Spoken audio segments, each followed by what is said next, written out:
Restaurant. The family of 21-year-old Lucia Garcia is now telling Valley News Live this morning that she has recently died from injuries suffered back on May 18th. The Valley Today's J.C. Dodd joins us live this morning with the very latest on what the family is saying about this very tragic situation. Good morning, J.C. Good morning, Jordan. Moments ago, we learned the very tragic news that 21-year-old mother Lucia Garcia, who was shot 2 weeks ago at a Fargo Mexican restaurant, has now died. Now, their family shared their tragic, heartbreaking news on the GoFundMe, saying, quote, "She is free of all that ever caused her pain, and she will join our Lord Jesus Christ. Fly high, sweet sister, fly high.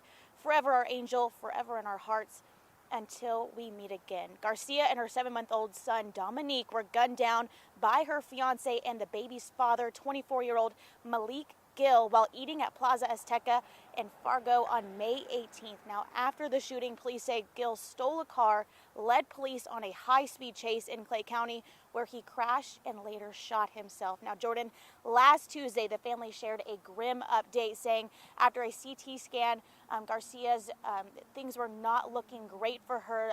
Hope was not good. Doctors were not hopeful for Garcia's recovery.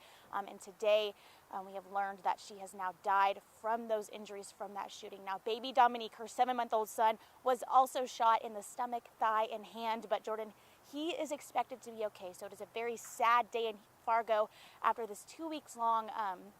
We've been following this tragic news from after that shooting. It is a very tragic situation. The family just announced that they were going to have a fundraiser at St. Henry's Catholic Church in Perham.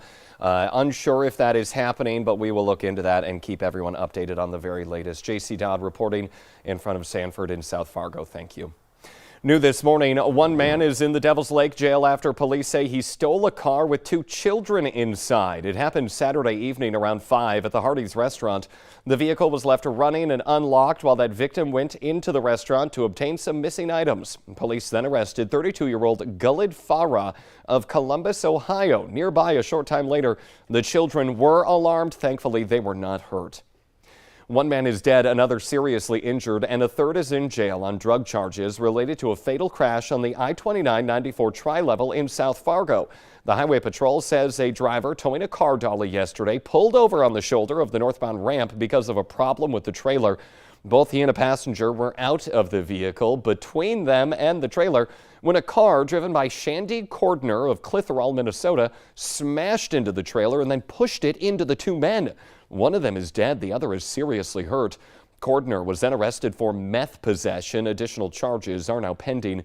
State troopers are not releasing the victim's name, but they do say the man who died was 39 years old and from Fargo. The man who is seriously hurt is 50 years old and also from Fargo. Police are investigating more charges against them. The National Weather Service is now confirming at least 8 tornadoes touched down in Minnesota over the holiday weekend. You take a look at this video, you just see destruction for miles. Hard to look at and see what families are still dealing with. Now, that included an EF2 that hit south of Alexandria in the small town of Ferreta and an EF2 in Elbow Lake. An EF2 tornado is classified by winds between 111 and 135 miles per hour. The damage, as you can see, is extensive in both communities.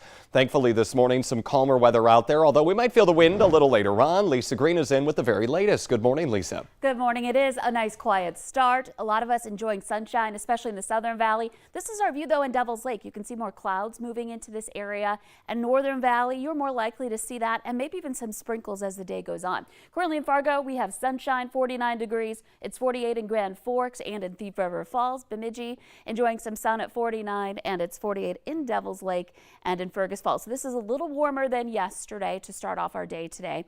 And looking at our forecast in Fargo, expect temperatures to rise back into some upper 60s. We'll see a mix of some clouds and some sun in the valley, though I think in Fargo, places South Valley will likely have some sunshine. Those of us up north, again, the clouds and that chance for a few sprinkles, and that will be more likely in the afternoon. That wind will be an issue. We'll see some gusts getting into the 30s to about 40 miles per hour out of the northwest by this afternoon. A look at our rain chances through the next 5 days. Expect to have things fairly quiet today again and into Friday and Saturday, but we see those chances ramp up a little bit more toward the weekend. That's when it gets a little more active. So if you have some yard work to do, next couple of days look pretty good for you here, because after that, we see chances for rain coming up here in the forecast. And then that grass is just going to take off all again once we get more rain. It's been growing a lot, very rapidly with so much rain we've had. It sure has. All right, Lisa, thank you this morning.